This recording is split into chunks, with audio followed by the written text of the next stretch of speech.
हुजूर गौस पाक, महबूब सुबहानी, किंदील नौरानी, शाहबाज लामकानी, शेख सैयद अब्दुल कादिर जिलानी।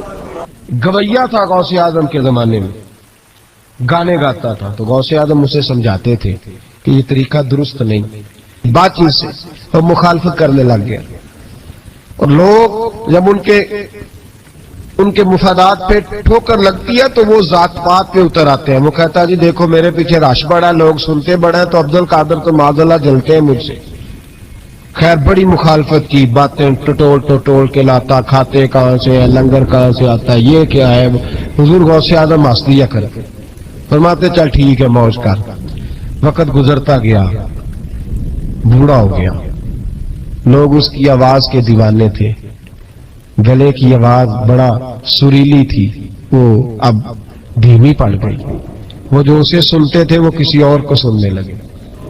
घर में भी जब तक पैसे आते थे तब तक तो घर में भी बड़ी कदर थी, अब जब घर में कुछ ना दिया तो बच्चों ने भी निकाल दिया।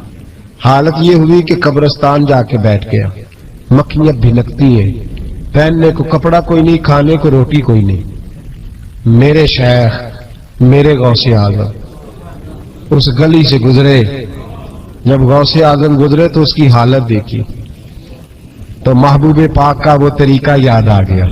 सलाम उस पर के जिसने दुश्मनों को भी कवाएं दी, सलाम उस पर के जिसने गालियां सुनकर दुआएं दी। तो हुजूर गौसे आजम घर गए, गुलाम को बुलाया, फरमाया 100 दिनार ले जा, उस गवैये को दे आ, बताना ना किसने भेजे, दे के लौट आना। वो कहता मैं गया तो बड़ी बुरी हालत, फटे हुए कपड़े, खस्ता हाली, जाकर के 100 दिनार दिए। मैंने कहा लो, उसने आंखें खोली तो बुढ़ापे से बुरी हालत, बीमारी, जोफ। कहने लगा किसने भेजे? तो मैंने कहा मुझे पहुंचाने का हुक्म है, बताने का नहीं। तो कहते उसकी आंखों में आंसू आ गए।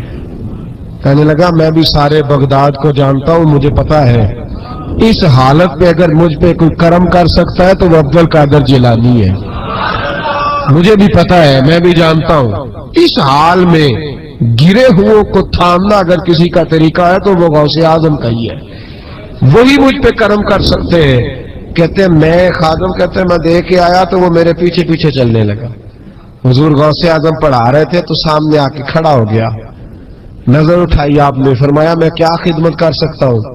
चीख मारी उसने, रोया, कदमों में गिरा, लगा अब्दुल कादिर तू मेरे नबी का सच्चा वारिस है, तू सच्चा वारिस है नबी पाक सल्लल्लाहु अलैहि वसल्लम का। मैं सारी जिंदगी मुखालफत करता रहा और जब मेरा कोई ना बना तो तू मेरा बन गया। अब मुझे बता कि इस बुढ़ापे में तौबा करूं तो अल्लाह कबूल कर लेगा? तो गौसे आजम फरमाने लगे तू सच्चे दिल से तौबा कर, अल्लाह तेरी तौबा भी कबूल फरमाएगा और तुझे अपने नेक बंदों में शामिल भी फरमाएगा। शर्त यह है कि सच्चे दिल से